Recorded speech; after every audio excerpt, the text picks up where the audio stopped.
So we have Stephen Harris here today. We've been going for about 30 minutes now about the good old days. Yeah.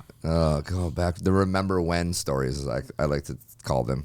Oh, When people start doing that, I go, are we doing this? Are we going to do remember when stories? Yeah, we're bring back the good old days. Remember when I used to do that? Okay. But we did it, and it's good, and it's over. So, hey, Stephen Harris is here. Welcome to Into the Storm. Stephen Harris is here with Journey Payroll, and we are here to talk about that, but we have some other stuff we want to get into. So he's in our junto, or junto.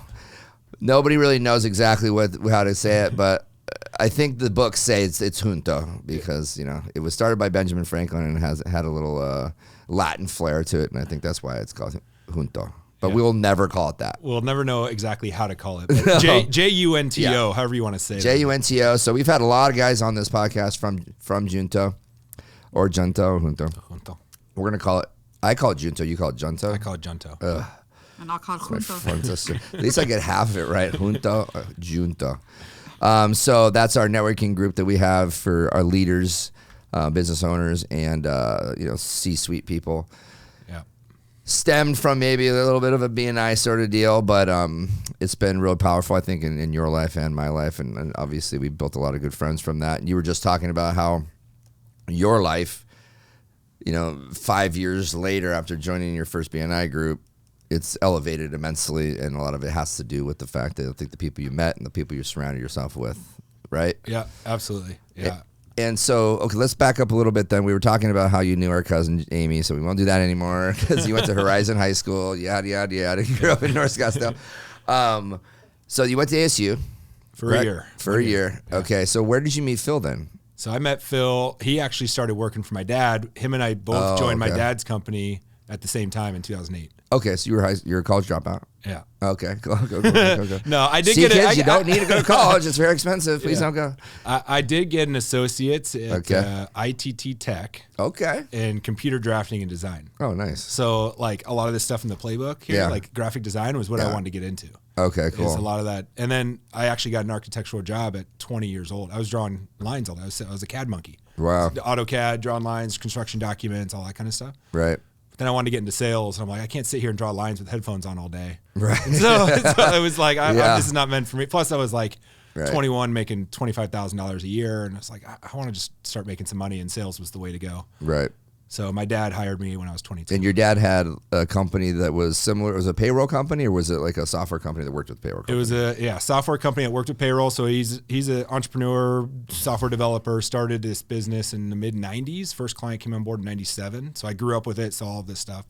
But it was a payroll tax software that Fortune 500. Hold on. How did your dad get into software development if there's like no internet? Yeah, exactly. That's what I'm saying. Like that's crazy. It is. There's no internet. Can we say how old he is? How old is he? He's 69. Okay, that's not that old. He'll be 70 in July. But still, there wasn't the internet, and so it was a fax machine. Tell me about it. So, what has he told you when you've asked him? Like, how in the hell did you even know to even do this? Dude, he has a book. He literally wrote the entire software by hand, in a book. He wrote out the code, and then he hired consultants that would do the development. So he was the brains, and then he would hire them to do a lot of leg work while he was troubleshooting and quality management, all that stuff. But he always was in computers. So he has this thing where when he was, 20, 22, right before, he didn't go to college either. Yeah, you don't need to go to college. Entrepreneurs sometimes don't, I guess. Yes. But it was 19, he was born in 54. So this is early 70s, right? And he sees on the TV a commercial that says, do you know anything about computers? If not, call here. This could change your life. Wow. And he's like, I'm doing that. And he called this number, and he's like, sure as shit, it changed my life. And so he learned computers. He went to a trade school just to learn computers. And these are big, massive, they're not the computers that we know, right? And so he learned the trade of computers there and just ran with it. And then was C-level at some company. I think it was called Systems Tax Service or something. Which offered tax processing for businesses and whatever. And he came to with this idea, hey, what if instead of us offering a service, what if we developed a software that they could use to do their own processing in-house? And they said, that's not the direction we want to go. And he goes, all right, well, I'm gonna leave and I'm gonna go do this, right? So he moved to Arizona started developing it, met his business partner who was like the backer, the money guy. He calls it first angel investor. And they built MasterTax, which is now still the largest, most successful payroll tax software in the world. He sold the company at ADP in 2010, which is the largest global payroll company. So what does it do exactly? The tax software? Yeah. So it's okay. So like think of how TurboTax files are. Say, how could it be bigger than TurboTax? Okay, so TurboTax is our personal income taxes. Yeah. Right? So when we get our W-2, we plug in the information, or it syncs over from your employer, and it files your personal income and state tax returns. MasterTax was for payroll tax. So the difference is when you have a paycheck, you have your gross wages, then your federal and state income tax is deducted from there. Well, there's a couple other tax buckets that are deducted. That's your Social Security and your Medicare. That's the payroll tax. So that tax is paid to the IRS. The business has to pay those taxes. They deduct from the employee's check, and then they pay those taxes to the IRS and the state agencies. MasterTax would schedule, pay, balance, and file all of that when you file your tax returns and W-2s and paying all those taxes that way. Okay, so it just does it for the company. It does it for the company. It's not a consumer-based product. It's B2B. Yeah. Wow. So in 2010, ADP bought them. So did you go straight to ADP to work with ADP then? I did, yeah. Okay. So I started in 2008, and it was funny, back up just a little bit. My dad had asked me to come work for him for like a year, and I kept turning him down. First of all, I'm like, what the hell is payroll and taxes? It sounds like boring as hell. Yeah. And I was into graphic design, all this stuff, like kind of creativity stuff. But my girlfriend at the time, who's now my wife, she said, well, if it wasn't your dad, would you take the job? Would you take the opportunity? Because it was sales. I wanted to get into sales. And I said, yeah, 100%. It's a great opportunity. Why would I pass it up? She goes, well, don't be an idiot. Go work at the company and build your resume, and then you can divert from there. So I did. And 2 years later, he sold the company ADP, which is the largest payroll company in the world. And quite frankly, one of the best sales organizations in the world. It doesn't matter what you sell, but they invest so much into their sales team. Yeah. I learned everything about sales through the ADP world. Great company to work for, but I just couldn't be a lifer in corporate America. I just didn't have any. I think just coming from an entrepreneurial family and my dad and watching that, growing up, it was like, I'm going to end up doing my own thing at some point. So worked there until 2017 until we launched the Phoenix location at Journey Payroll. So ADP they're really good at like picking talented people out of school, that are, it's like Enterprise Rent-A-Car, ADP, some of these like really good, that's great training because a lot of people from ADP go on to do big things or they may go on to do like medical sales or something like that. But ADP is definitely a good stepping stone. You have a question already? Yeah, well, because another family thing, but April Young, we've already asked this question. Oh, she worked for ADP? Yeah. You already knew this. Okay. But he doesn't know her. Oh, okay. Yeah. Well, there's 25,000 people at ADP. It's I didn't huge, know if locally. I don't know. No, I mean, so they have so many products. It's more than just payroll. They do all sorts of stuff. Primarily business to business back office stuff like, electronic wage payments like pay cards and just tax alone, garnishment processing for child supports, all that kind of stuff. But yeah, they're huge. 25,000 employees, I think it is. Wow. Okay. And they have about 6,000 or 7,000 of them are sales alone. So they have like zip codes. Like when you're a sales rep for ADP, you have like 5 zip codes, and that's your territory. I met a guy recently playing golf that's with ADP, and he never heard of you or April. Yeah. And he's been with them for 15 years. Yeah. And he actually lives in Verrado. Who is it? Yeah, it's huge. Oh, you can tell me later. Yeah, you don't know. Okay. Well, there's he's only been there for like 2 years. Yeah, I mean, there's 5 major divisions, depending on size of company you work for. I was in a division that was like, no one even knew we existed. Right. We weren't even core payroll. We were like added value services because we were software. Yeah, I was still selling MasterTax, but ADP is very much service-based. Okay. So you were still selling MasterTax? I was. Okay. So I sold Master, and actually who I was selling it to was independent payroll providers across the country. So I learned how to operate a payroll company indirectly by selling them a tax software. Mm-hmm. And I had made up my mind that I was going to start my own payroll company right around 2009, 2010. And I sat down and I told my dad, hey, this is something I want to do. And he goes, well, before you do that, we're selling the company to ADP, be a sponge, learn everything you possibly can from them. They're the best sales organization in the world, and they're the biggest payroll company in the world. When you're ready and it happens, like when the time comes and you're ready to jump, you'll know. It was the best advice I ever got. So instead of jumping in to start my own deal at 24, I stayed with ADP for another 7 years. Oh, wow. And I took all their leadership classes. I got certified in payroll, and I started asking questions. Like I started asking my clients and my prospects questions like, well, who do you serve? Like, what's your average client size? Or like, you know, what do you love about this? So, and so I learned how to become a payroll company by selling master tax to them. So you had all the notes, basically just everything that you needed to know, you had an answer for that at some point. I did, yeah. So what did ADP think about when you said I'm leaving? Did they know you were going to start your own company? They didn't, no. Okay. And they actually sent me a letter when they found out.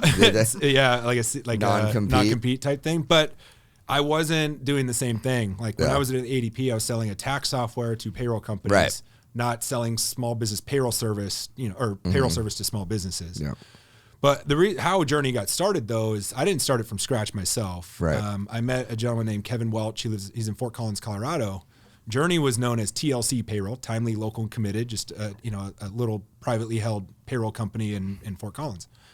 When I was living in Denver at the time, Kevin and I really connected and became close friends, and I was actually trying to sell a master tax. Okay. And I drove up to Fort Collins to do that, and 15 minutes of our 2-hour conversation was about master tax. The other hour and 45 was how can we figure out a way to work together. Right. At the time, I had told him I was moving back to Phoenix and said, okay, well, you should run a Phoenix office for me. It's like, I'm still at ADP. Things are going well.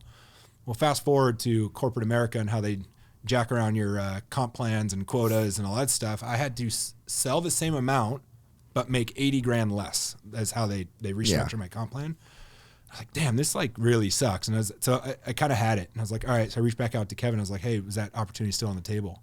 He said, yeah. So for a year, from 2016 to 2017, we planned a pre-launch of what this could look like, rebranded to Journey. We launched the Phoenix location as a franchise agreement because legally we wanted 100% ownership of our location, and that was the only way to do it. And then what came of it is 3 years later, we proved the model, and now Journey's expanding nationwide through local ownership. There's 5 or 6 other Journey offices across the country because of what we were able to accomplish. So is he sole owner of like the franchise agreements then? He owns Journey franchise. Okay. We own. So you own your own deal. So does he take a cut off of your branch? Just like any other, just like any other franchise, is a little royalty. Yeah. Okay, gotcha. Okay. But that's it. It's a little royalty. And what happened? What's great about it is it gave us the foundation, proven software, a little bit of support on the back end, but we do everything in house. So my team, we're at Central and Indian School. My staff is my staff. Our clients are our clients. We operate as a full-fledged payroll company. We just leverage them for marketing and software. Okay. And then we just. What about like HR, IT, all that stuff? Like I got to do my own printers. We got to do our own setup. We got to do, every time we hire a new employee, they're our employee. We got to set them up. Right. Are you the sole owner? Me and Jamie, my business partner. Oh, Jamie. Okay. Yeah. Jamie Anderson, her and I go way back to the Master Tax days. We were hired the same year as well. So her and I were hired in 2008, grew up together within the ADP world, and we had always talked about this dream of becoming entrepreneurs and bringing a better way to payroll for small businesses. And then I called her up in 2016 and I was like, what if we just partnered instead of like from complete scratch? Mm-hmm. And granted, we had no clients, but we had a foundation to build off of. And it wasn't like we had to go build a website. We had to go find software and all that, right? So she goes, okay, tell me more. So we flew out to Fort Collins together, met the group, fell in love with their vision. They lead with heart. We obviously lead with heart. We care about what we do. And so it aligned. And so we said, yeah, let's make the jump. And it's been a grind for sure, but here I am 6 years later, and I'm like, man, I wouldn't have changed anything for the world. But the first 4.5 years, they were tough. Like, eating ramen and rice and beans. I mean, even still, kind of, but but I mean, the scaling, like you don't have enough money to hire staff yet, so it's all on you, right? Yeah. And so and you're not even on the sales side anymore at all, really, right? You're these operations mainly. Jamie runs mostly the sales side. She does, yeah. So she runs all the sales. We have another business development person. We both kind of started in sales. Yeah. But after about 2 years, I needed to focus on operations. And so I was doing all of our new client setups. I was doing all of our client trainings. We hired a payroll manager who's been with us almost 5 years. She's incredible. She's, we call, at Gento, what do we call it? Like a unicorn, when you have a unicorn on your team. She's our unicorn. Frankie's amazing. And so where does she come from? Does she come from ADP too? No, she actually came from a staffing firm. She was a part owner of a staffing firm. Okay. So she understands business, which is why she thrives so well. Yeah. She understands the business side of things versus just, being a processor or whatever, right? When we first brought her on as a specialist, it was like night and like when we brought her on, we're like, oh shit, we got a good one here. And so we just continued to scale and she's continued to grow with us and it's been incredible. What's been the hardest part? I think the hardest part is just development and turnover, like finding the right people. Like we got lucky with her early on, but we have a team of 8. So we're small business supporting small business, but we've probably let go, or other people have quit, probably 12, you know? Right. So it's like, until you find your core group, I think the hardest part is, especially as you're growing, it's really hard to share your vision when you're like in a little office in Tempe with 4 people. Right. Right. And I think that's the hardest part, is when you're small and you're bootstrapping this thing. But once you get the buy-in from the team, it's incredible. And the growth, once you let go yourself and give them the autonomy to like kind of just figure things out, that was the hardest part for me personally, was like, if I'm not touching it, it won't work. That was my mentality. Right.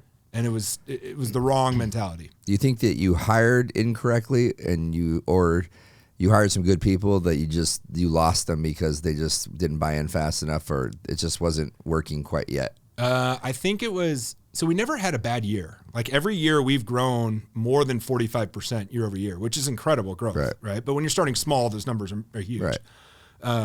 You went for $45.90. Yeah, exactly. So we 100% growth. You know what I mean? It's all percentage. Yeah. But I think there is some of that, where we had this one sales gal who was with us for 5 months, and she got an opportunity to make like $150,000 somewhere. We could not afford $150,000 sales rep. What are you going to do? You can't compete with that financially. So I think that there was a little bit of that. And then there was also, you have people that just literally send a text, like, I'm not coming in again. Yeah. What the hell? Yeah. And Adults? Oh yeah, these are like 30-year-old people that are just like, I'm not, and it'd be like in January during year end when we need like the team there for like W-2 process and all. So guess who's coming back? All of us who were there, like it's all of us coming back together, and it's just, it puts all that work back on the So now that it's been 6 years, have you guys like thought about the fact that the ones that have been with you since the beginning, going, okay, how are we gonna keep them around? Yeah. I mean, have you guys thought about the fact that they all know that it's just you and Jamie that own the company at the end of the day? Like, you want to get them into your vision and your mission and all that sort of stuff. But at the end of the day, it's really just yours. Yeah. Besides giving them raises and making it like an economic thing, have you thought about like long-term stuff? Yeah, for sure. I mean, I think that's always Profit in the sharing. Yeah. I think that's always in the conversation. So Frankie's been with us almost 5 years. Our next tenured person is only 2 years. Everyone else is under 2 years, so we're still fairly young. Yeah. But I think there would be a natural progression. Our team out in Fort Collins, our headquarters office, they have a lot of shareholders that they kind of like have equity with. Mm-hmm. I don't know if Jamie and I have really had that type of conversation, but profit sharing, something like that type of deal. I mean, there's a lot of people in our group, Junto, that do that with their teams and whatnot. And so kind of learning how that operates, I think that's definitely on the table, because at the end of the day, you're right. You can get buy-in from an organization, but but there's also motivating factors that has nothing to do monetarily. Like there's people that love doing what they do because of some other reason. It has nothing to do with money. Yeah. But I think profit sharing and different ideas are absolutely, I think you have to be innovative with that. You guys do a lot for the corporate culture thing too, right? Yeah. I mean, you guys keep it lively over in the office. Yeah, we always got them, hey Alexa or hey Siri or whatever, playing some sort of music. Or, we always have it. And we built out, COVID taught us that we don't need everyone in the office every day. Mm-hmm. And so we built out hybrid work from home schedules for everybody, and team really likes that. We get out at least once a quarter as a group and do some fun things. And a lot of this like mindset stuff, like I'm a big advocate for entrepreneurship, a big advocate for intrapreneurship, which is someone in an organization that has that business-minded entrepreneur mindset that's, working at their, working at their career. But having a growth mindset and recognizing and preparing for the opportunities that can come your way, like we teach this stuff with our team. It's not just a job to anybody over there, right? Like in our group, it's how do we better ourselves each and every day, personally and professionally. And I think I learned a lot of that from Junto, right? In the last couple of years, coming from corporate America and like trying to do the 8 to 5 and, being kind of micromanaging a little bit. It's like that shit doesn't work. And so we adapted pretty quickly and like, let's just do it our way and just lead with heart. And we're all humans. Like at the end of the day, let's just do something really cool and take care of our clients and take care of each other. Right. And as long as everything gets done, it doesn't always necessarily need to be between 8 and 5. Right. Right. And you have to have flexibility. And that's why you leave corporate America. That's why I left corporate America. It's like one of the most frustrating things, and this is not going to matter because corporate America is not going to watch this, but like I was telling a kid today he's a senior in college, and I had lunch with him today, and he was asking for advice because he wants to get into medical sales. Yeah. Right. Of course, every kid thinks that it's like that's like the greatest thing ever. Yeah. but you're still being tracked on your sales. And then once you have massive success, the next month or year, they just double your quota. Right. And it's like there's never an opportunity to really like elevate to a level to like where that doesn't matter, right? And some people need that in their life. But why not go do something? Like I basically steered him away from that whole thing. I was like, listen, it was good. If you want to go do it and try it out, and you think you can get into it, then that's great. But man, if I was your age, that's not what I would be thinking about. Yeah. I mean, you're 21, graduating with a biology degree. You don't want to be a doctor, but you got a biology degree to go be a pharmaceutical sales rep. I was like, that's ridiculous. Like, you're smart, great personality. He was a bartender. He's a bartender at Culinary Dropout in Old Town. Yeah, in Old Town. Stewart was having a drink there, and he had recognized the kid from working at the Annex in Flagstaff. And the kid was bartending, training, taking his test, actually, when Stewart sat down. And the lady, his boss goes, he's actually taking his bartender test right now. And then he goes, and the guy goes, no, it's fine, it's fine. He goes, yeah, I used to be a bartender in Flagstaff. And Stewart goes, dude, I just met you at Flagstaff at Annex, and says to the boss, dude, this guy's one of the best bartenders I've ever had in my life. I brought my whole family in there. He got us a table, 2 families, 12 tables, incredible. And he's like doing his test. Just like, That's awesome. Let's hear this stuff. And she's like, whatever, dude. Yeah. Right? And so I'm like, dude, you have that ability, and a biology degree means you're very good at, like, you're smart. Right. And you're smart, great, and you're only 21. Like, what are you doing? Yeah. Don't go be a pharmaceutical sales rep. Yeah. Go, like, do something bigger than that.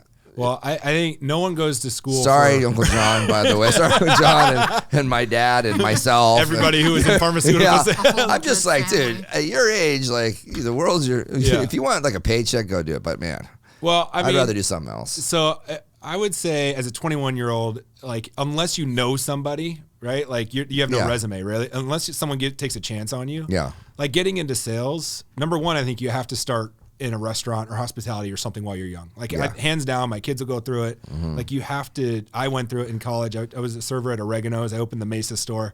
And when I was like 19 years old, it was like one of the best chapters ever. It was so fun. Partied all the time. At the fake ID, hanging with everybody, whatever.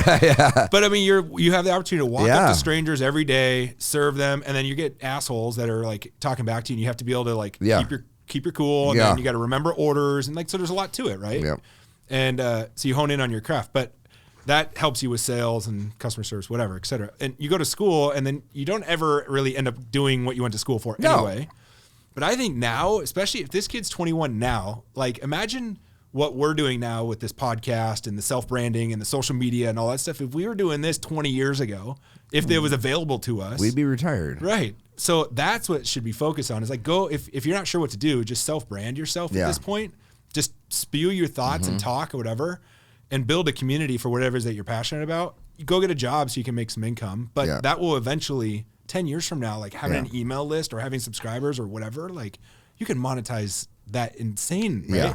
And it's like wild to think about. Yeah. I thought of Templeton Walker and I thought of Austin Zabak, 2 guys that are very young and that are just murdering it in the real estate space. And most people, like I wouldn't tell my daughter to go do that because she doesn't have the personality to do that. But this kid reached out to Stewart and said, can I have a meeting with your business partner? Because I want to talk to him about getting, and when I didn't even know he was still in college. I thought he was out of college. And so I go meet him for lunch over here, and he's dressed up in slacks and a shirt, and he's like 6'2", good looking dude, and he was the bartender at Culinary Dropout for Stewart.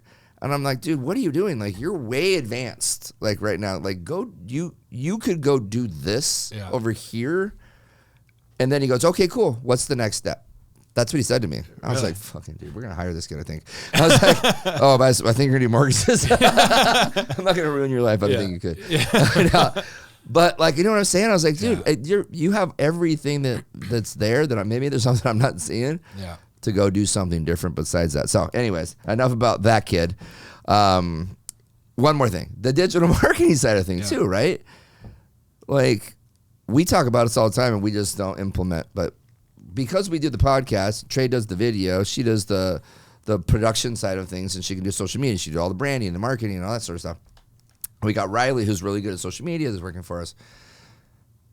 Dude, if you go to Lane Terralever, where Parnell works, and says, hey, I want to do this, like, I want a full thing.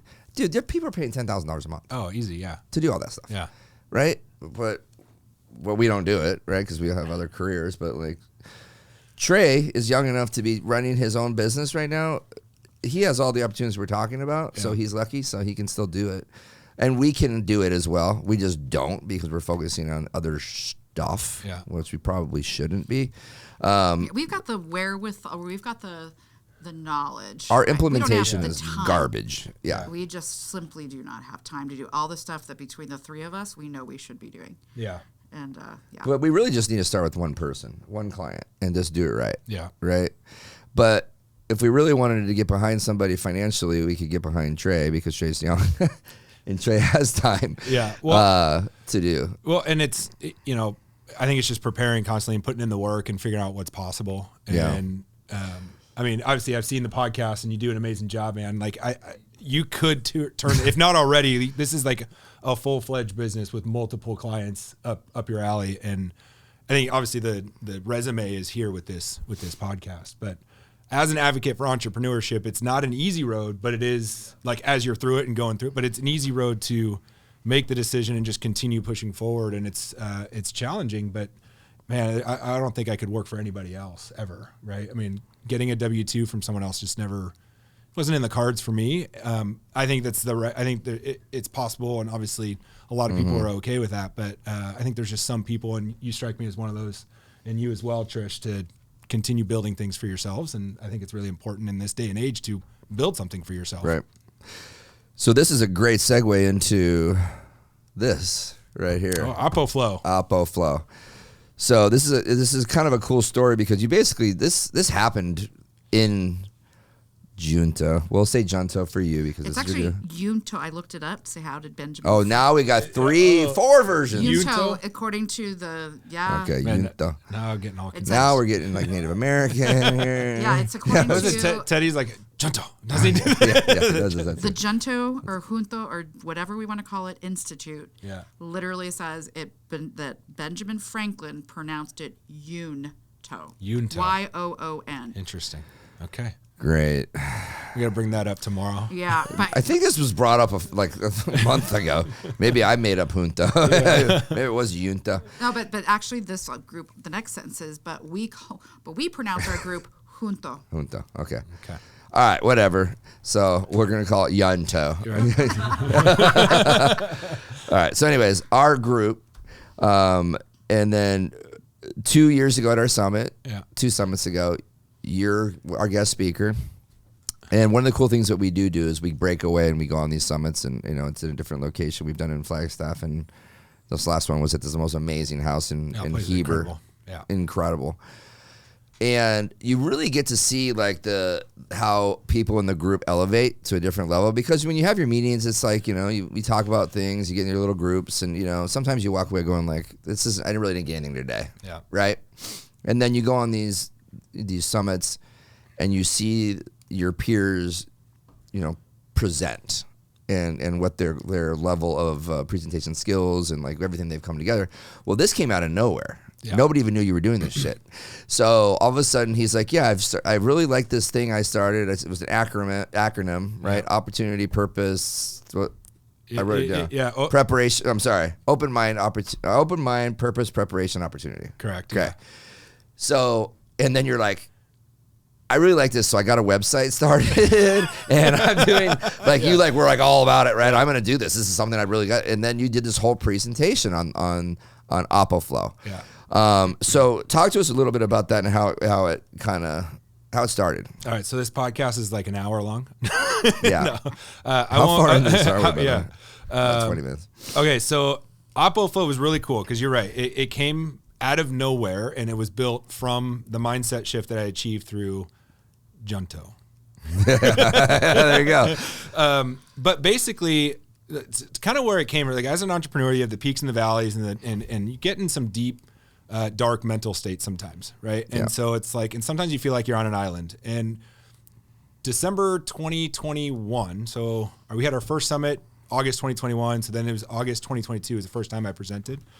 So I'd seen the first summit and then the second summit. December 2021, I had some, we won't get into too much of the details, or we can, but I had some health issues in 2021 and other things going on. No, we can. All right. So he was basically an alcoholic.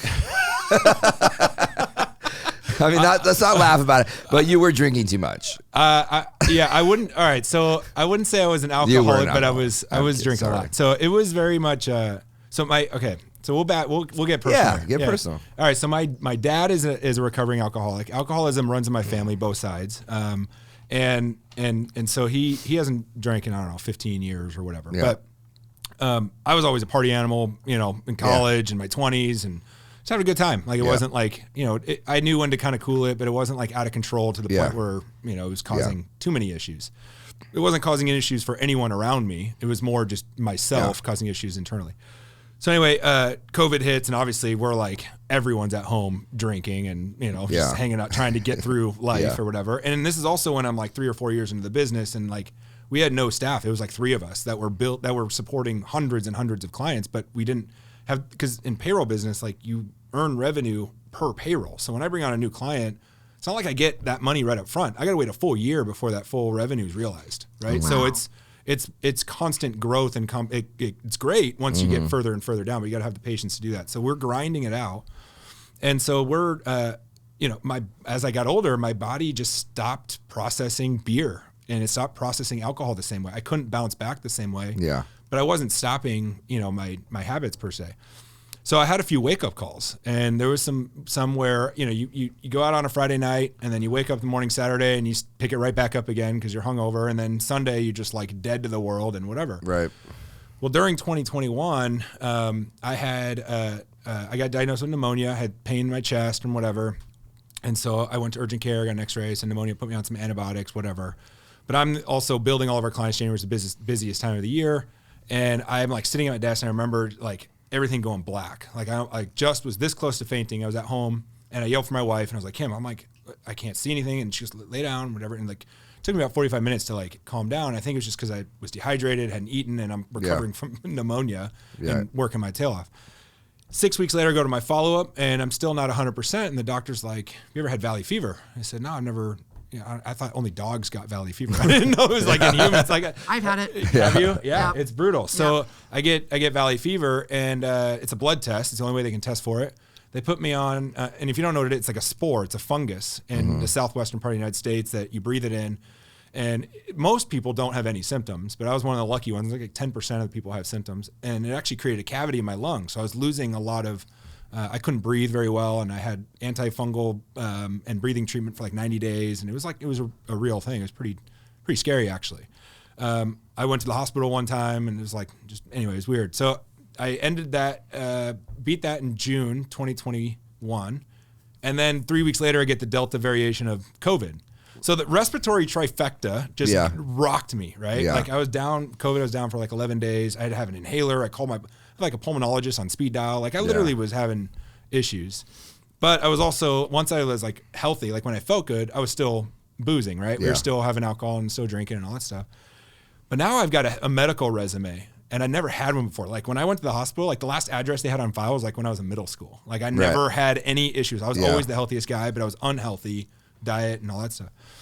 So long story short, all of a sudden I'm not processing well, and now I've got a medical resume. So anytime, the Sunday scaries, right? You wake up on a Sunday, you're like, your heart palpitations, like you think you're going to die. Well, I literally started to think I was going to die, like, because I'm like, there's issues, like I can't breathe, and then it becomes a panic attack, and then there's health anxiety, and like this was going on for like 18 months, where it wasn't like I was. And I really wasn't drinking every day. It wasn't that. No, bad. I know. I was. But it was like on a weekend. If I were to wake up and like you would drink a lot on like one day. It would be more of a binger as opposed to just like it wasn't just having two. Like that wasn't in.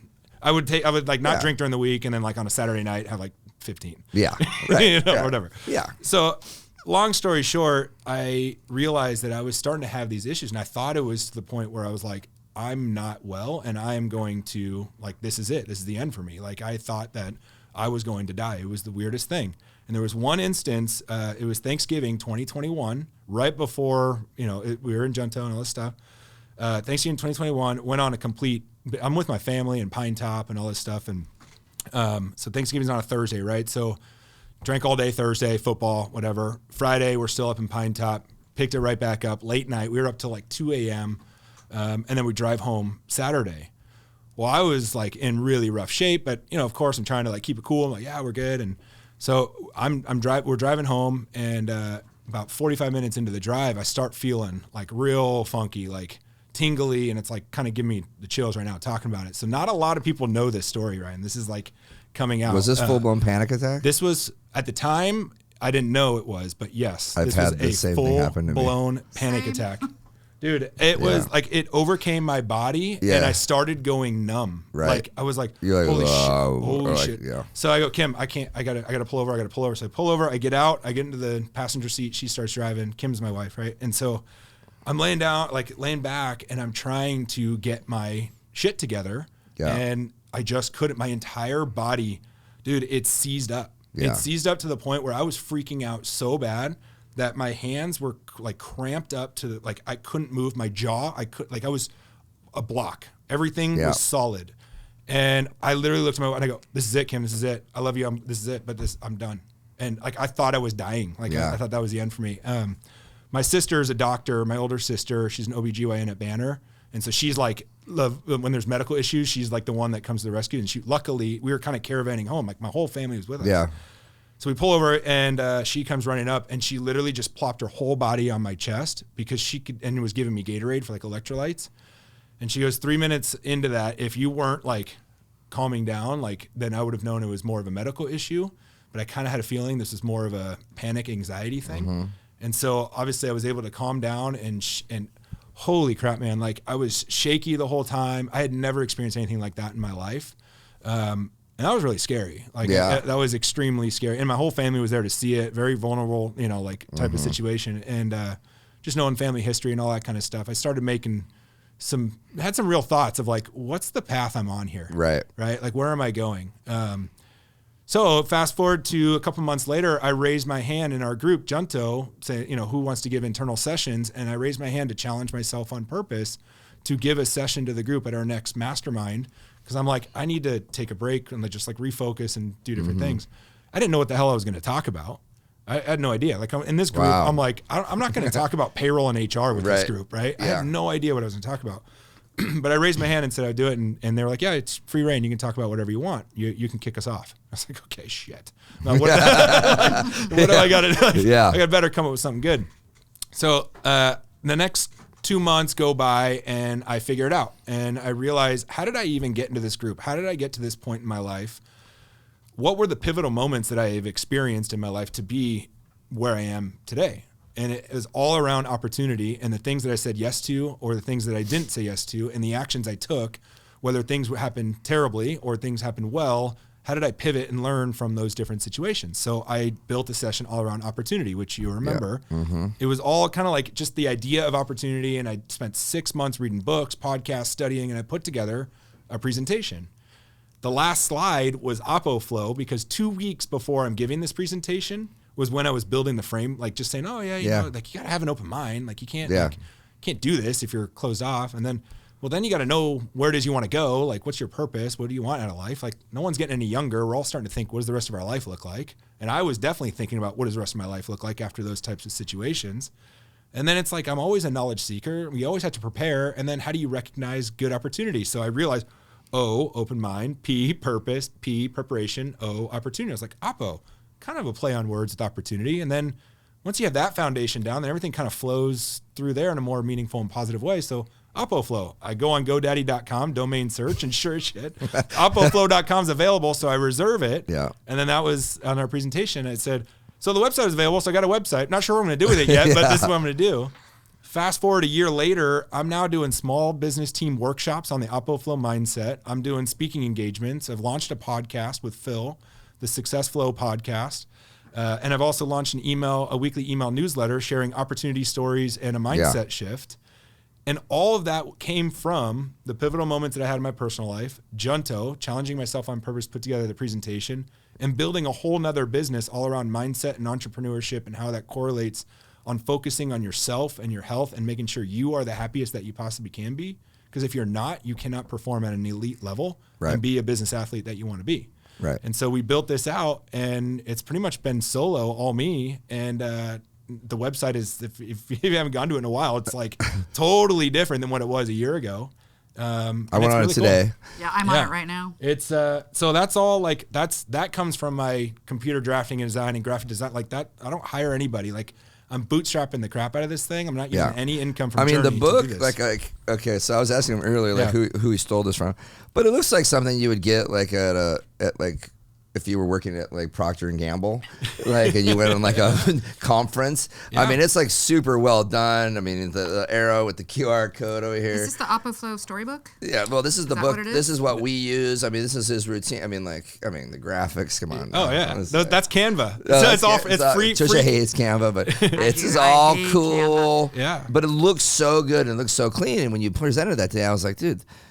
Like, are you writing textbooks for like elementary school kids? Yeah. Like, this is like really well done. So that led to, it's funny because you talked about the morning routine because that's a huge part of it, right? The successful morning, the playbook, the stuff that you used, and that's what this was. I was just saying, what I was joking about, but it's 5:30, 5:40, 5:55, 6, 6:15, 7, 8, and 8:30. So I'll just go through this real quick. This is what you do. Yeah. So this is my Monday through Friday, like rigid morning routine that I do. So you don't want me to do it, Trey? No. So 5:30 a.m. he wakes up, brushes his teeth, drinks 32 ounces of water. That's hard. Yeah. The 32 ounces of water is hard to drink first thing in the morning, especially on an empty stomach. Yeah. So I don't believe you. 100%. Yeah, I know you do. I know you do. 10 to 15 minutes, 5:40, 10 to 15 minutes of meditation, breath work, and intention setting. Seen him do it. He did it every morning that we were in fever, out in the backyard by himself, on the chair.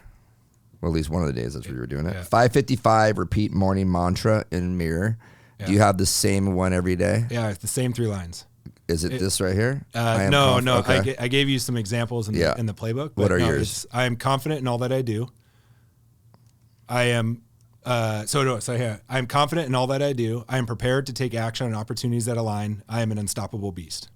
Sweet, dude. Those are really good. Some other examples. I am confident. My passion pushes me into action. I choose happiness right here, right now.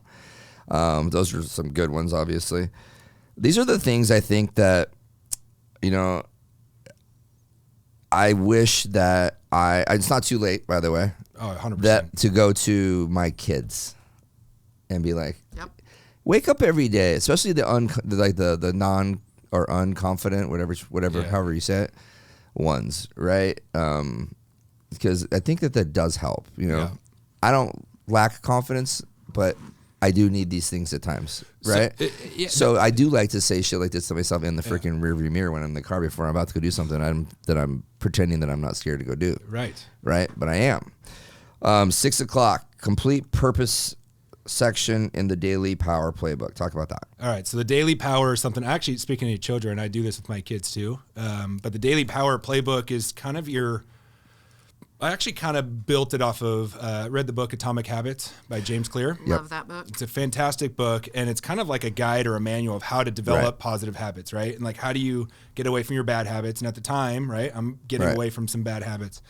So I built the Daily Power, which is also an acronym. I'm an acronym junkie, to continue building and recognizing good habits that come your way throughout the day. And so it's something you can do every single day. So P is purpose. You can tell UpOflow is very purposeful and very driven of you've got to identify what it is that you're trying to achieve. But in the morning, you complete the Daily Power. What are the tasks and the goals that I want to accomplish today? How do I want to be and who can help? Like, how do I want to be? I want to be resourceful. I want to be strong. I want to be resilient. I want to be whatever it is that you're going through. Yeah. Like, circle the words or write the words down of how you want to be. It tricks your mind in a way. It builds it into your subconscious. And the same thing with the morning mantra. If nothing else, just the morning mantra, those I am statements, those my statements, it just, your brain doesn't recognize the future or the past. It just recognizes what's going on right now when you repeat those back to you. And if you're sitting there saying, I am confident in all that I do every single morning, how do you think you're going to be every single day? You're going to be more confident than you were the day before. And you're going to continue to compound as James Clear talks about is that 1% incremental change day after day will compound into positive habits. So the daily power is you do your purpose. So I complete that in the morning. And then throughout the day, OWE is recognize the opportunities, ideas, or discoveries that you saw through the day. W is your wins. List your successes, as small or insignificant as they may seem. Just write them down, because so often we're so focused on the crappy things that happen to us throughout the day, and we're not recognizing the actual successes that we had. And then the E is the education. As a knowledge seeker, it's part of Oppo Flow is you've got to continue preparing constantly. So your education. What did you learn about yourself? What did you learn about something you read in a book or a podcast or whatever? And write it all down. And then R is reflection. At the end of the day, reflect with gratitude, quick thoughts, and then rate the day, 1 through 10. So I do this with my kids. I'm driving them to school. All right, guys, how do you want to be? What are the things you want to accomplish today? And they'll tell me, and we'll talk. Yeah. And then I'll pick them up from school, and I'm like, all right, what ideas did you have today? What did you find out about yourself? What did you learn? What did you do well? What did you, how did you, and then we'll say, what rate the day? Yeah. And I remember my daughter, we switched her to a new school this year, both kids to a new school. Jack, my oldest, he's 11, 5th grade, knew some kids already, so he loved it. He had a great day. My daughter is going into 3rd grade, and she knew nobody. Mm-hmm. Like, she's coming home in tears every single day. My wife and I are like getting emotional because she's like sitting at the lunch table by herself and sitting at recess by herself. I'm like, oh my gosh, like, what did we do? And she would rate it as a 1 or a 2 or a 1 or a 2. 2 weeks later, it's an 11, it's a 20. And like just these little things of like, we knew it was going to happen, but it was really cool to put a number on it and like track that. And so I think it's really powerful stuff. And you joke how it's kind of like like the book is kind of like a school book or for kids or whatever and visual, right? But it works. Like it's simplified, and that's what Oppo Flow is. Yeah. It's easily digestible. I joke because I'm jealous. It's so good. I mean, it looks so good, like a big company built it. That's what I mean by, it's like, and you just did this on your own. Yeah. So don't take offense to it. It's really a compliment. 6:15, one activity, and that's workout, read or do an audiobook, write, go for a walk, run. 7 a.m. you do listen to music, shower, hygiene, get dressed and relax, eat a healthy breakfast. At 8:30, crush the day. Is there anything in here that is like by far the hardest part? The hardest part was starting out at 5:30 in the morning, waking up. Yeah. So the reason why I chose now, and this is a successful morning, it's mine, doesn't mean it's going to work for anybody or everybody else, right? So the point is to just kind of identify some sort of routine. Yeah, it's like the framework to start your own. And the reason why I said 5:30 is because you got to find the quiet time in the morning where you have an opportunity to be by yourself. With 2 elementary school kids who were getting up at 6:15, 6:30 in the morning, there was no other time. Like I had to do 5:30. Now I was a super sleeper. Like I always slept in. I was never an early riser. But as I got older, and part of that was probably because I was out late partying it up, right? Like, so we're sleeping it in. And so when you develop your morning routine, you also got to work on what you're doing the night before. Like if you're acting a fool the night before, it's very difficult to manage your morning routine. Yeah. But I slowly backed up my morning, 15 minutes. So instead of 6:45, I'm waking up at 6:30. And then instead of 6:30, I'm waking up at 6:15. And then just over time, now it's like clockwork. Like I'm up at 5 o'clock. I try to continue to 5:30 because I don't want to get up that early. But once I established the wake up time, the rest of it, I don't even have to think about. And you know how much accomplishment and sense of like, just I've done so much before I've even started my day.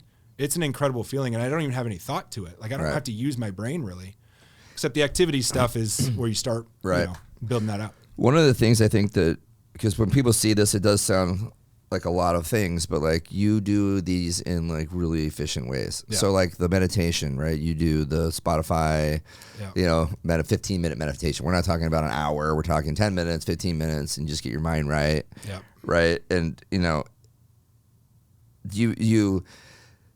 you may read, but you might do an audiobook, right? You might do a Blinkist, or you might do something like that, right? So it's like to overwhelm yourself with all the thoughts of how getting all this stuff done. It's really not like that, crazy of a situation. It's just a matter of getting up and I think finding the right routine. Like you said in Atomic Habits, writing down like what you did for the day, like 3 things, right? He says, write 3 things that you did today that you feel good about, that you accomplished, and then write 3 things that you're going to do tomorrow. Yeah. When I sit down and I write those things, I write like 10 things, right? And especially for what's going to happen the next day, because it gets me in like a rhythm. Okay, I got this. And a lot of it's personal stuff too, right? Like I got to go drop this off, or make sure I go pick up the dry cleaning. Hey, but I also have, I have a lunch tomorrow. I'll prepare for the lunch tomorrow. I have a meeting. I have the podcast I need to prepare for. But if I don't write that stuff down, dude, I'm like lost. I'm lost. Yeah. Like I sit and I go, what do I have to do today? Yeah. And then when I go and look at my book, when I do these, I'm like, but it's keeping with the routine that's so difficult for most people, right? Yeah. And I'll speak for myself, and I'm sure a lot of people are going to be out there.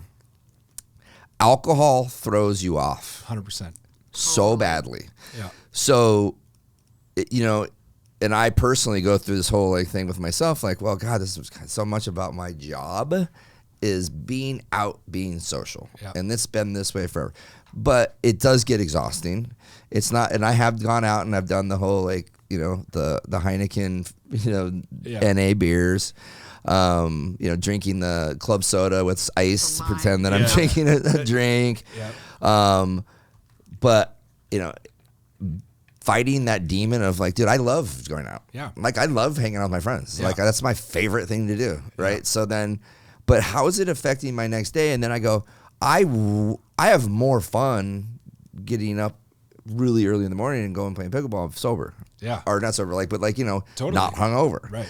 And going to bed at 8:30. Yeah. And but you're fighting that battle so much. And after we came back from the meeting, the summit, I found it helpful to do this stuff and share it with the team. Yeah. So I basically took your deal, yeah, and I listened to Atomic Habits for like the 5th time. That's awesome. And then I did Make Your Bed. Just anything I could. Anything I could to do that was routine based. Yeah. And then I'd find something in every one of those books, and I was just trying to like send it out. My goal is like a couple days a week to send out something to the team, so they can kind of remind themselves about just doing the right things, keeping up with the right habits, starting your day right, ending your day right. But it's really for myself, right? So if I'm doing this, I'm not going to be a liar. And like I have to do this. Obviously, I won't even get the information to send anybody if I don't do it, because that's how I get it. Right. Especially with like the books, right? Yeah. I like to find something within, every day that I can to find that stuff out. But yeah, so you definitely inspired myself, and I've talked to a couple other guys about it too. I'm like, Justin's the same way. I'm like, he got like a lot from your presentation too. He was like, man, even though he's not in the group anymore. But it's finding the right habits, and every time I hear stuff like this, it's just like, how do I help other people do it better, because it helps me do it better. Yeah. Well, I appreciate that, man. I'm glad it resonated and some of that stuff hit with you, because I think it's really important to, if you're defining success for yourself, whatever that looks like the only way I think you can do this, now there may be some anomalies or whatever that can continue on their bad habits and get lucky or whatever, but I think if you have healthy habits and a routine and you're focused on yourself, like you put some effort into focusing on yourself for just 45 minutes in the morning, it sets the tone for your entire day. Yeah. And if you have the chaos of the house, I've got 2 young kids, your kids are grown, but you remember what those times were like, whereas there's no other time during the day that you can do that when you have that family lifestyle. But I feel like when you set up your morning routine and have that sense of accomplishment, and you can do it in the quiet morning and focus on yourself, it's not a selfish thing. Yeah. You can set the tone and the right approach to becoming the business athlete that you want to be. Yeah. But this was all like just this year. Right. So it's wild. I actually found, so you're a Storybook subscriber. So I have the weekly newsletter that I send out every Thursday afternoon. You'll see it tomorrow when it comes out. If anyone wants to subscribe, it's on opoflow.com. Shoot us your email and he'll add you to the distribution list. I just subscribed. Oh, sweet. Awesome. So I found an email that I wrote to myself from October 2014. I wrote an email to myself in October 2014. I was actually looking up, trying to find, I used to run half marathons in my 20s. I was trying to find half marathon race results, but they're like archived. Last one was 2016. But I found this email and I was like, what the hell is this? I haven't seen this thing in 9 years. It was basically like a letter to myself, like a blog post essentially of like what my mindset was, the things I wanted to accomplish, the challenges and struggles I was having. And I identified 3 goals in there. And I said, I want to strive, or I said, I want to perform better. I want to be happy. And I said, I want to live smarter. And I said in the letter, I want to strive for these things all the time because I think that they will all happen simultaneously as long as I put in the work and make it a lifestyle. Now, back then, some of the stories we already talked about, I didn't have the mental strength or discipline or consistency to do that. But those were my wants. And for the first time in my life, I've shifted those wants to I ams. Yeah. And the I am statements are the most powerful things you can do is when you want something and all of a sudden now you're at the point where you are that thing that you wanted to be. There's nothing more motivating than that. And so writing a letter to yourself of what your state is right now, like if you're making positive change in your life and you don't see those little incremental changes on a daily basis, but if you write a letter to yourself and then you open it with the intention to open it for a year from now or 5 years from now, and then you read it back and you're like, holy shit, like that's crazy where I was there and where I am now. I think it's one of the coolest things in the world. It's like a time capsule. Mm-hmm. And so I found this, and so now it's like, I am living smarter. And one of the biggest reasons that I am living smarter and I am happy and I am performing better is because I have greatly cut down the alcohol. I did a dry January this year to kick it off, parlayed it into dry February. So I went a full 60 days to start the year. That's when Alcohol Flow blew up. So 2022 is when it was formed, kind of some social media stuff, whatever. But once I had that 60-day like sprint of clear-minded, laser focus, my team's rocking and rolling, and I'm like, oh, let's create, baby. Like, let's go to town and just let's let it all flow. And all of this stuff has been built out from there. And now I'm currently in another 30-day sprint of no alcohol. And I feel like I'm a freaking gazelle. Like you're just agile and you're nimble and you're like, it's wild. Like you're knew? Firing at a whole different level. Yeah. It's like, who knew? Eat healthy and drink water. And you can. Water helps a lot too. It's amazing how much water helps. Yeah. And I'm not like the no fun police, right? Like I still like the tequila soda and like we still enjoy your time, but it's just very different these days. It's got to be better regulated. Well, and there's a purpose now. Like I've defined my massive transformative purpose. I know what it is that I want. I know my vision. I have my, and I know what I want the rest of my life to look like. And some of those old habits that I was doing a couple of years ago and throughout a lot of my life wasn't going to get me there. So when you are, do you look forward to, when you've got something on the calendar, you're like, oh, I'm going to go out with Ryan and the boys. Yeah. Are you excited? Like, oh, I get to treat myself to a tequila soda? Are you like, oh shit, how am I going to navigate this night without drinking? Or are those things you even think about? Or you don't even go out? No, well, I mean, I've got an 11U club baseball kid, and my daughter's in sports, so I really don't go out too much. But to answer your question, I have had that mindset shift where I'm not going out to drink anymore. I'm going out to continue developing relationships with my friends and pick their brain and learn, right, and just share stories and whatever.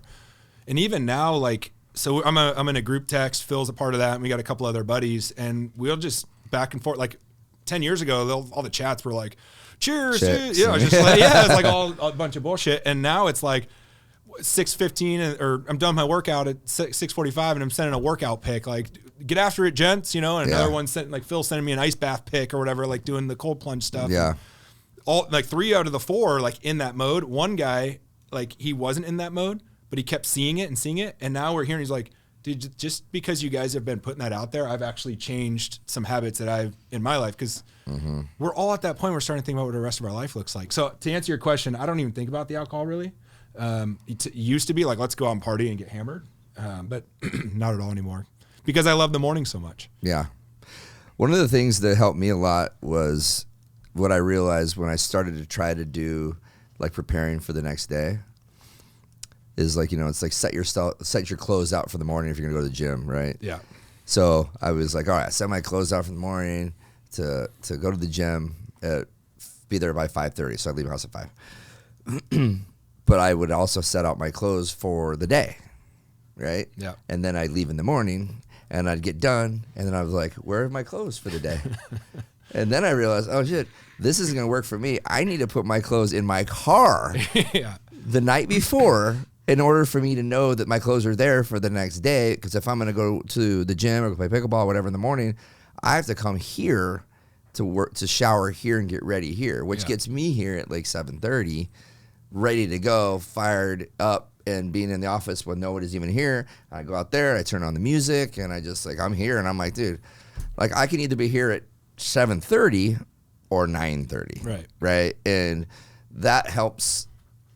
It helps me stay motivated for the day, but also my energy level is like through the roof. Yeah. When I'm out, believe me, I hate getting up early too. Like it's not my thing, but it's getting way easier because you know why? I'm falling asleep at 8:30. Yeah, exactly. So, you fall asleep a lot earlier. Yeah, so that helps. And when you're getting up at 4, and you're like, oh my God, it's 4 o'clock. You're like, well, you've been asleep for 8 hours. We're grandpa status now. Like it's not. Yeah, it's not that bad. But like, I know tomorrow night I have a Charo meeting, and it's like the first one of the year, like where everybody's back in town, kids are in school. Yeah. And I know that Friday I'm not going to go do anything in the morning. And I'm also okay with that. Everybody out there. So it's like, I'm going to pick and choose my battles. Totally. But I'll just go back to one thing that you said before that I've been thinking about a lot. So I'm going to make this about me right now.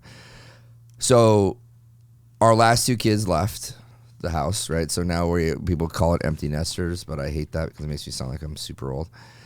But we no longer have kids in the house. Yeah. And so I think that makes me think a lot about my kids, and about like what they're doing on a day-to-day basis, and maybe how the things I could have done better, or like when I hear about things, I'm like, I wish I really need to do this. Like this sort of stuff, even like, hey, have my kids do the affirmations in the morning. Like, if they lived in my house, I'd be like, do this, right? Yeah. And they're like 5, but they're not. So I think about that stuff, and it's making me maybe contact them more on things. But when people ask me all the time, like, oh my God, how happy are you to have your family? Like, dude, you can leave North Phoenix now. Like, you can do whatever you want. And my idea was, oh my God, the kids are gonna be empty nesters, we can leave. And I'll tell you what. It sucks. Yeah. It's not cool. It's like we're lost. Like I don't like the kids not being there because it wasn't just the kids. It was like all their friends. Yeah. Like, it's like, and I hated the carpets being dirty all the time and the glasses everywhere and trash everywhere and fucking sloppy, and I'd be just grouchy because it's like, dude, no respect for the house and yada yada. And now I'm like, I come home, it's like the dogs are the only thing that make this, like we have the dogs, right? And now they're like, we always were obsessed with the dogs, but now it's even worse. But all you parents out there that you think that, once the kids go, man, you're free to go do whatever the hell you want to go do. That might be the case, but it's not fun. It's way more fun when they're around and you can talk to them and laugh with them and cry with them and get mad at them, and all those days of going to the soccer practices and basketball, volleyball, whatever, whatever you're doing, all the dance, like take advantage of that shit. Yeah. Do not let that stuff, because it goes by like that, and next thing you know, they're in their dorms and your new problems start. Yeah. I'd say there are always issues, and unfortunately as they age, those issues tend to have larger consequences. So I think, my experience, all 3 of my kids are adults now and have been out of the house for a while. It's almost scarier. It's more fun because you can go out and do cool things with a child who's actually now an adult. You can, work. Not that you ever want to be like your BFF with your son, right? But we can go grab dinner and a drink, and that's cool. We couldn't do that when he was 7.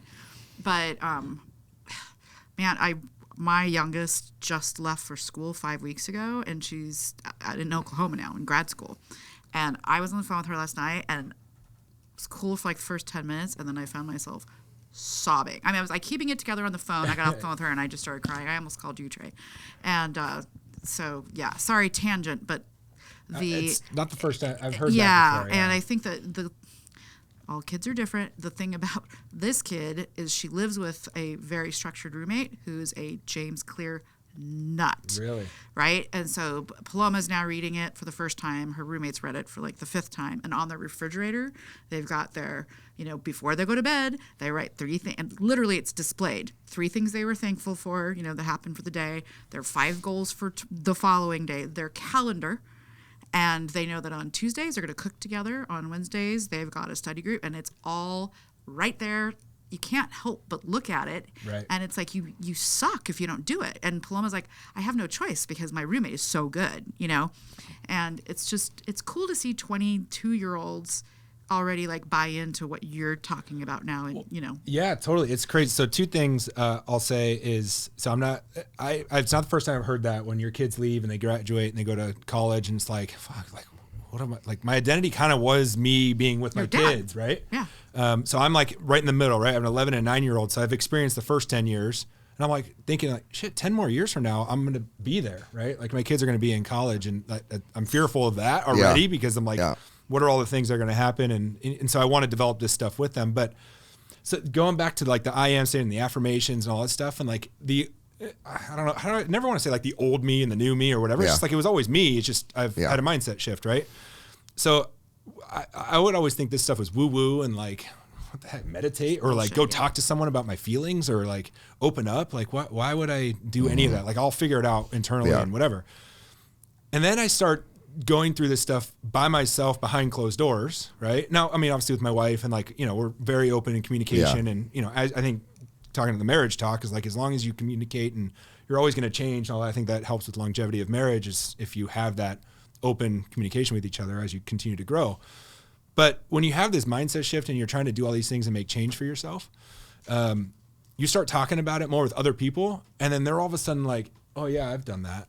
But they haven't told you, like, you didn't know that. Like you're just, you're sharing your story. And the more you share your story and the things that you're doing, I think more you'll be surprised how many people will relate and resonate with you on that. Like when I shared the story about that drive home from Ponte, they're like, oh, I've been there. Right. Like, like that's happened to other people. Like I'm not on an island. And I think that was the hardest thing is thinking it's like, oh, it's only me. Because you told a different story. No, you didn't get into the first time you told the story. You didn't talk about the tingling feeling that you were like going to have a panic attack. It was more like, I thought you were having the heart issues. So you may have done it, but that's what I got out of it. Today, as soon as you started doing it, I knew, oh, it's okay. This is a different version maybe. Not that you meant to do it, but I just, maybe that's what I was going to. But so at the summit, I didn't even, during my presentation, I didn't even bring that story up until I think Justin might have been the one that brought it up. And I kind of made a couple of comments about it, but I didn't get into the detail of it. But yeah, long story short is like when you're, this stuff is like you're doing it by yourself in the quiet morning or you're doing it with your family behind closed doors. Like give it a shot and see how you feel. Yeah. Like don't be too proud or too closed-minded or closed off to not try some of this stuff. Like as simple as an I am statement mantra that you say to yourself every morning, or just drinking water in the morning and like holding off on the coffee for 90 minutes if you can. Like all those little things compound and just really make you a better version of yourself because of your mindset and how you feel. Yeah. But so it's a rapid fire question I'm going to throw at you. Okay. Who other than James Clear do you admire or do you go to for inspiration? Is there a book or an author or somebody that you would think that we should all explore? The catalyst to a lot of this stuff, Jason Payne, State 48 Roofing? Yep. Was MenaceCon in January. Yeah. So MenaceCon's dead. It's not a thing anymore. But MenaceCon was Ed Milet. Ed Milet was there. Bradley, Sean Whalen, Kent Clothier. They had an amazing speaker lineup. It was in January. Journey, they're clients of ours. We sponsored his conference. I didn't leave the room. I sat there and for 2.5 days and just listened to these guys talk. And the biggest one, I think, was Ed Milet. He's probably the most famous, popular. The most famous out of all of them, which they're all incredible. But I think Ed Milet's story of his dad, who also was a recovering alcoholic, and how my dad has a different take than what his dad says, but his dad was like, I'm not going to be sober for the rest of my life. I'm going to be sober for one more day. And so he has this one more mentality. Yeah. And so I picked up his book. Have you heard of this one, The Power of One More? Yep. So I read that one, and I think it was a really cool book because James Clear's book is very actionable items. It's like a manual. It's a guidebook. Yeah. Ed Milet's was more personal story. Yeah. And like how he got to where he is going and like the things that happened in his life. So I would say he's another one that I've really kind of studied and looked at too. And some people also look at him as like, ooh, super positive guy all the time and whatever. And it's like, but at the end of the day, that stuff works. Like, why wouldn't you want to be positive? You know what I mean? And so like finding people that you can look up to in terms of like, you don't have to know them personally. Yeah. But if you can follow them and understand what makes them tick and just listen to the things that they're saying and try to implement some of those, I think you can make real change in your life. So I would say Ed Milet would be one of those guys. Have you brought this into your office? Like, do your employees practice this as well? Yeah, so we do quarterly meetings, like all team meetings and stuff. And so like, I think, was it the bamboo for you and a starfish too or something that I did? So it shared some short. That was one of your blog posts. Yeah, last week. It was the storybook issue. But they're just little inspirational stories. And so during our quarterly meetings, like I always have something I bring to the table and share some of these stories. But I tell my team, like, these are the things that I'm working on. Now, it may not always be directly like face to face. We talk about what success looks like. Like my payroll manager, Frankie, and I, just this week, we're talking about morning routines. And so we talk about each other's morning routines and whatever, and how that's important to us. So yeah, I do. But so since we have the podcast, that's been the coolest thing to drive this home with my team is I'm not talking like having a one-to-one meeting with them in person, but they tune into the podcast and they read the storybook. And so they have an opportunity to tap into the things that I'm working on and the things that I'm sharing without me even knowing, but I'm told that they are. And there has been, I'm not kidding, in the last like 6 months, there has been a total mindset shift with the group of like, okay, I see where I want to go and these are the things I want to do. And it's because of, I think, the things that I'm continuing to put out there. And that was never the plan. Like that was never the idea. Let's do a podcast or start a newsletter or whatever. It was always to try and help people, but I didn't think it would be directly like I can see it with my team. And I think that's one of the coolest things. Yeah. Is that they're able What's to the name of the podcast? Success Flow Podcast.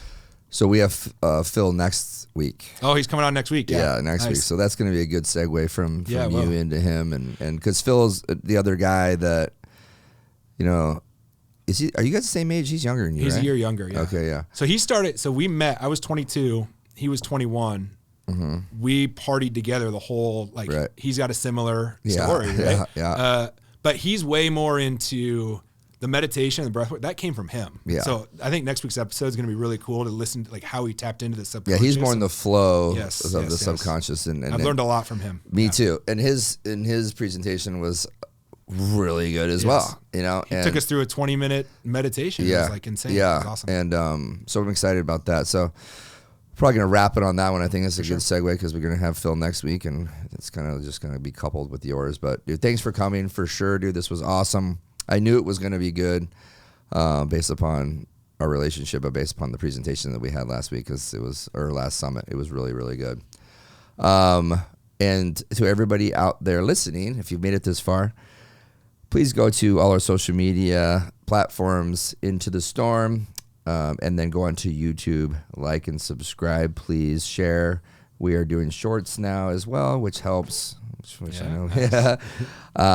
And obviously, if you have, when you get all the assets from us, you're gonna be part of, what's it called again? When we share it with you, but collaborate. Yeah. But we're still sending the assets out to everybody correctly, so they can do it on their own. It's like what I find is that most people they're just using the ones that we put out, and we let them collaborate with, and they go with it. Caitlin put hers out before we even did. Really? Yeah. Okay. Yeah, I guess Brandy told me Monday. Put what out? A clip is what she said. I don't know if she clipped out of YouTube. Really? Yeah, she created her own short or whatever, but it showed up on social media on Monday. That's good. I think that our clips are going to be pretty good. I think we're going to get some good ones out of this one, and I think they're probably going to blow up in a way for the more than you've had so far. Yeah. Yeah. No, I appreciate you having me on, man. Like this is awesome being in the studio, and obviously I've listened to a lot of your episodes, and you're a great friend of mine. So thanks for appreciate it, man. I appreciate it. You need to get Ryan on yours. Do you have guests, or is it? Yeah. We're gonna get him on. Yeah. Okay. We'll get him on for sure. We're virtual, so I don't know. Either we'll just kind of hijack his studio, or I said that. I was like, you guys can come here and do it here if you wanted to. We could. We'll just hide Into the Storm. We'll put a blanket over it because that's how podunk our podcast is so far. Trey can make it look like it's just all wood. Yeah. Oh, sweet. Yeah, no. So we'll figure it out. And that's about it, everybody. Thank you for watching, and we'll see you next time.